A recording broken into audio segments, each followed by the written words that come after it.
pues le damos la bienvenida y con la que queremos platicar sobre todo pues de los principales patrones y de los principales hallazgos dentro de este estudio que presentaron el día de ayer. Le damos la bienvenida a Tania Ramírez. Muy buenos días, Tania. Gracias por estar aquí con nosotros y pues repetir un poco la pregunta, ¿cuáles fueron los principales hallazgos en este estudio? Y si dentro de estos hallazgos, pues cuáles son los patrones que encontraron de las desapariciones en el Estado de México. Buenos días. Buen día, muchas gracias Romina, gracias Daniela por el espacio para hablar de la niñez y concretamente de estas violencias que también se están ejerciendo hacia las niñas y las adolescentes mujeres. Esa es un poco la alerta que nos pudo poner frente en la elaboración de este estudio. Para otro tipo de indicadores de violencia, cuando hablamos de niñez y adolescencia, lamentablemente a veces son los varones los que puntúan más en la lectura de los datos, digámoslo así, ¿no? Cuando hablamos de lesiones, no así de violencia sexual, ¿no? Pero bueno, cuando hablamos de lesiones, de homicidios, etcétera, casi siempre en una lectura diferenciada por género son los varones, los niños y los adolescentes varones quienes puntúan. Pero en el caso de la desaparición, son las niñas y las adolescentes quienes más están teniendo esta prevalencia. Efectivamente, por ejemplo, en el comparativo que podíamos hacer sobre niñas, niños y sobre niñas y niños, son mucho más jóvenes las niñas que son desaparecidas, comparándolo con los niños. Por ejemplo, es entre los 12 y los 17 años el perfil, digamos, de la niña desaparecida. Desde los 13 años desde los 12, 13 años ya se empiezan a ubicar algunos casos. Otra revelación importante es que las horas del día durante las que suceden las desapariciones son entre las 6 de la mañana y las 6 de la tarde, es decir, a plena luz del día, lo cual tira por debajo el mito de que a las mujeres se les desaparece porque se ponen en riesgo, porque salen a horas que no están, y esto también arroja luz literalmente sobre cómo las políticas de atención no tienen que ir encaminadas a poner más luminarias en las calles. Esto está sucediendo a plena luz del día. Es un estudio específicamente sobre el Estado de México porque es ahí donde se materializan 1 de cada 5 desapariciones de niñas, niños, adolescentes. Digámoslo así, si en el Estado de México se soluciona el problema, solucionamos la 1/5 parte del problema de desapariciones en el país. Observamos también, por ejemplo, que hay una relación en términos de las motivaciones, con lo que implica el delito de trata en un primer lugar y posteriormente en el feminicidio. Digamos que son 2 de las condicionantes que podrían estar marcando esta actividad ilegal, este delito de lesa humanidad, además, que es la desaparición y la desaparición de niñas y niños sobre todo, y las motivaciones que pueden estar detrás de esto cuando hablamos de niñas y de adolescentes mujeres, tienen que ver en un primer momento con la trata para fines de explotación, es decir, trabajos no pagados, explotación literalmente, explotación sexual o explotación sexual con fines comerciales también, ¿no? Como otra motivante está el feminicidio, aunque a veces pueden ser concomitantes, es decir, se puede desaparecer, es terrible decirlo así, pero se puede desaparecer una niña, un adolescente para delitos de trata, o sea, con la modalidad de la trata para inmiscuirla también en la comisión de otros delitos asociados a la delincuencia, al crimen organizado, y podría ser que esta historia termine en feminicidio. Otro hallazgo muy importante es que cuanto más temprano se actúe, mejores resultados hay de localizar pronto y con vida a las niñas y a las adolescentes, ¿no?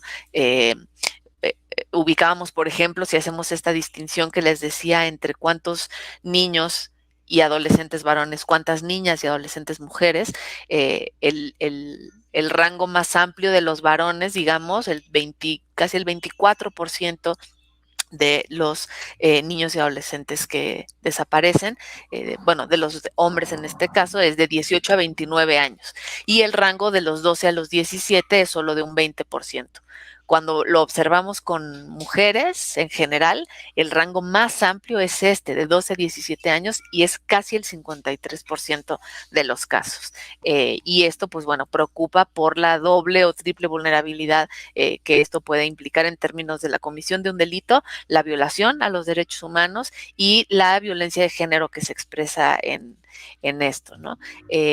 Hicimos también indagaciones sobre cuáles son los perfiles sociodemográficos de las personas que desaparecen. 7 de cada 10 son solteras, es decir, el perfil de una niña adolescente en este contexto es lo que decíamos, de 12 a 17 años, cuya ocupación es ser estudiantes, se da a plena luz del día, sin antecedentes penales.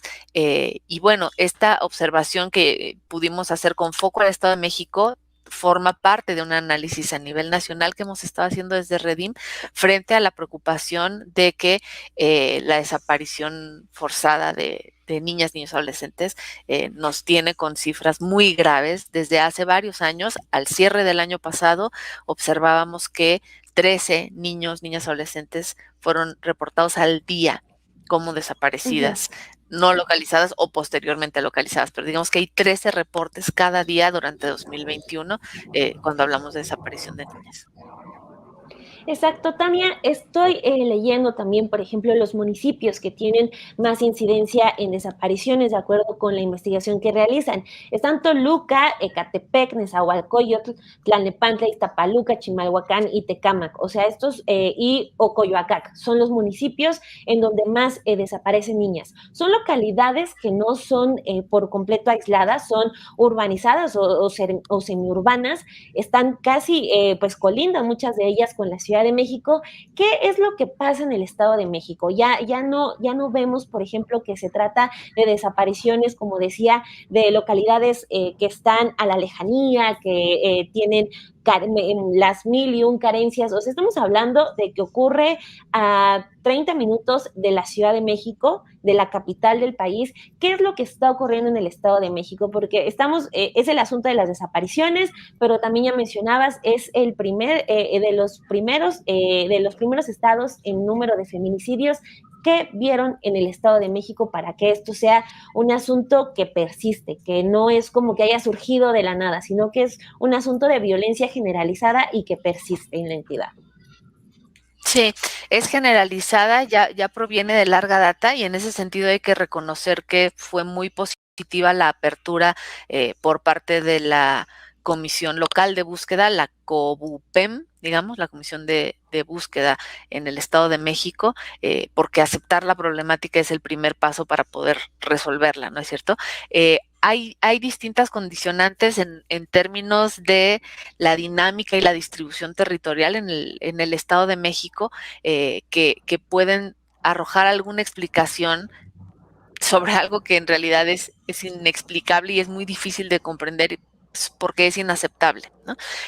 Pero se encuentran en estos, donde lo pudimos documentar en este estudio, tiene que ver con una dinámica en donde hay estos cinturones urbanos, estas zonas altamente pobladas, con una densidad habitacional muy, muy alta, en donde son lugares en donde se vive en muy poquitos metros cuadrados, la mayor parte de la vida se hace afuera, en el trabajo, en la escuela, muchas veces en la Ciudad de México. Sabemos que la zona conurbada de la Ciudad de México es también una zona de vivienda, o como se dice, áreas dormitorio, viviendas dormitorio, ciudades dormitorio, en donde las personas trabajan en Ciudad de México.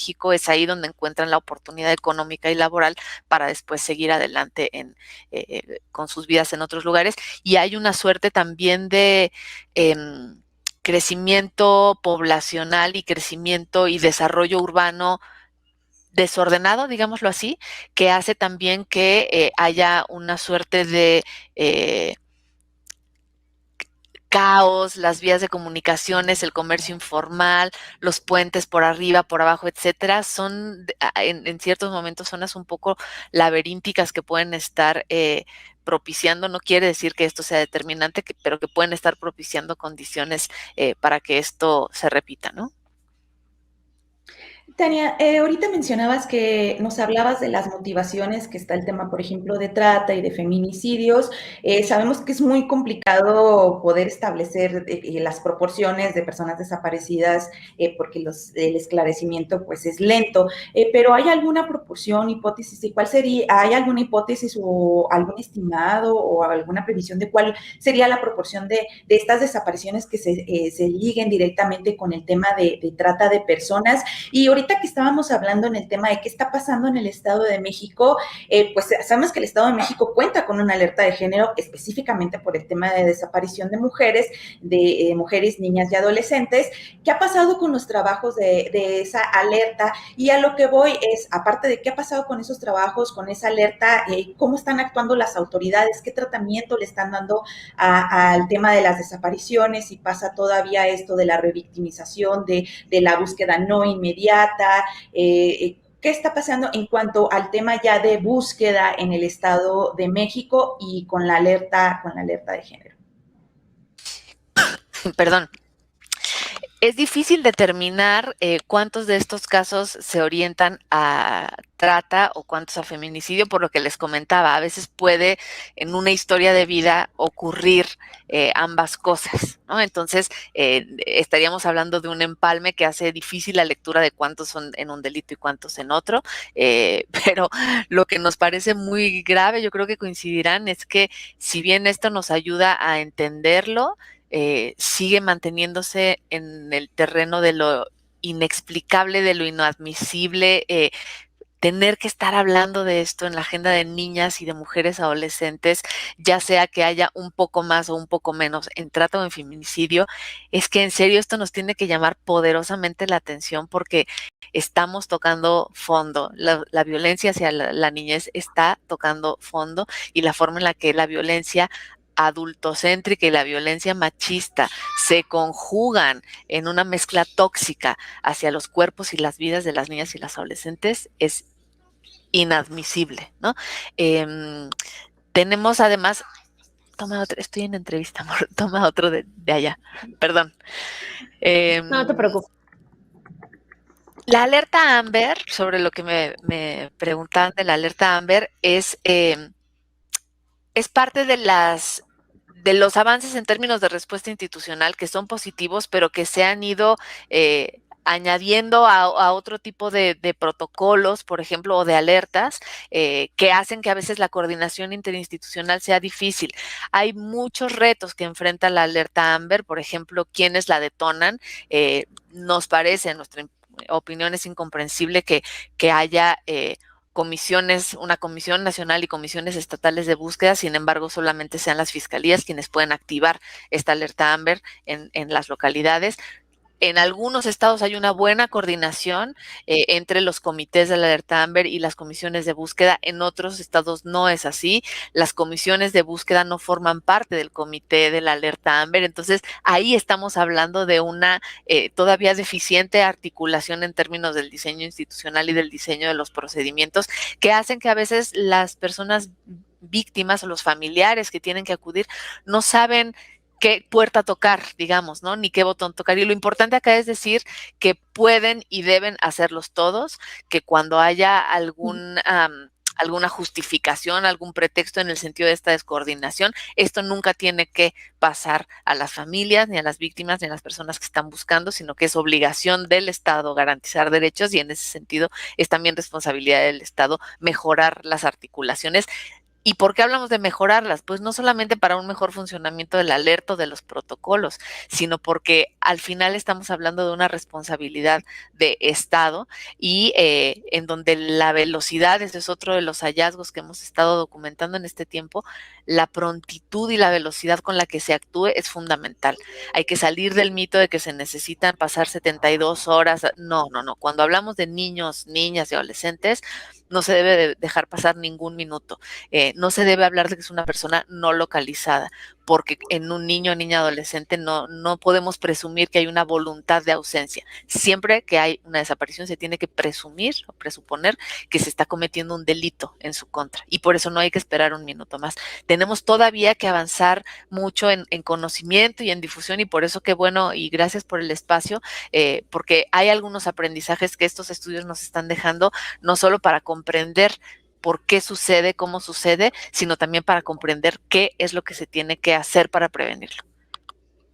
Exacto, Tania. Una última pregunta de mi parte sería, ¿cuál es la responsabilidad que, bueno, este equipo de trabajo encargó o ya dio a las autoridades del Estado de México? Nos comentas que hubo apertura, pero, por ejemplo, pues el caso de las alertas que hay en varios municipios, pues han funcionado poco o el dinero pues se ha ido a otras cosas que por completo no tienen nada que ver con el asunto para erradicar la violencia contra las mujeres. ¿Qué responsabilidad se le queda a las autoridades del Estado de México, sobre todo por este punto que dices? O sea, si en la entidad desaparece un menor, una niña, un niño, hay que poner alertas porque puede ir directamente al mercado sexual. Hablemos de la responsabilidad que queda el Estado de México, que es el punto que yo mencionaba al inicio.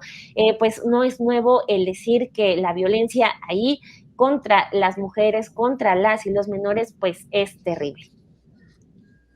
Sí, fue positivo que en la presentación el día de ayer estuvieran presentes autoridades internacionales, incluso que han respaldado esta preocupación y estos trabajos, como fue el caso de Belén Sáenz de ONU Mujeres, de Gautier Miñó de la Embajada de la Unión Europea, para llamar la atención a las autoridades locales sobre desde dónde se está observando con preocupación esta problemática, ¿no?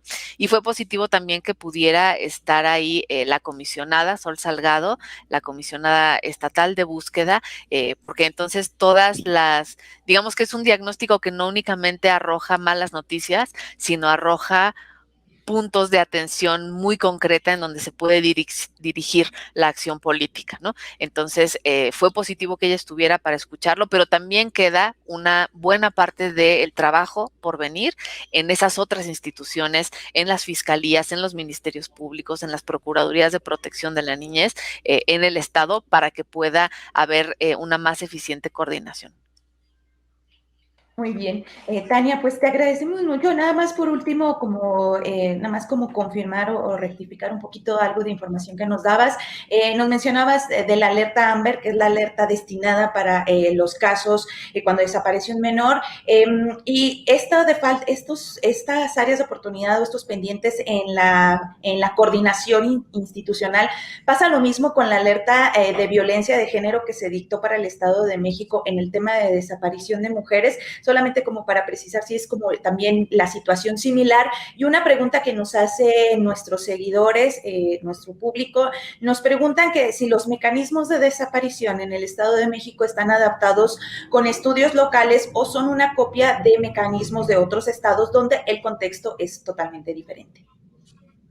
Es buena pregunta y esperamos que este estudio que presentamos ayer pueda ser una suerte de buena práctica. Las buenas prácticas son replicables y es importante tomar la experiencia que ya existe, pero replicables no quiere decir fotocopiables, ¿no? Obviamente tiene que haber ajustes dependiendo de la realidad local, pero sí pensamos que este caso es un caso que puede resultar muy útil a manera de ejemplo por la metodología que se siguió, por los hallazgos que tuvo, por el rigor también con el que se hizo en la lectura de datos, en las entrevistas. Es un estudio digamos que es muy rico y plural en ese sentido y sí que puede ser comparable. Y sí, digamos que sobre la otra pregunta que haces primero, la coordinación también para la alerta AMBER y en general para las alertas de violencia de género tienen que ser entendidas como una función de Estado y no solamente como una chamba que le toca a una institución o a otra, ¿no? La vida de las mujeres y de las niñas transcurre en tantos niveles frente a tantas prácticas que tiene que ser entendida y de ahí el principio pro persona, tiene que ser entendido en función de la persona que lo vive, no en función de a qué oficina le toca qué y cuáles son sus límites y hasta dónde no y hasta dónde sí. Exacto. Tania Ramírez, directora ejecutiva de la Red por los Derechos de la Infancia en México, muchísimas gracias por haber estado aquí en Café y Noticias para compartirnos estos datos. Un gusto, muchas gracias por el espacio. Buen día.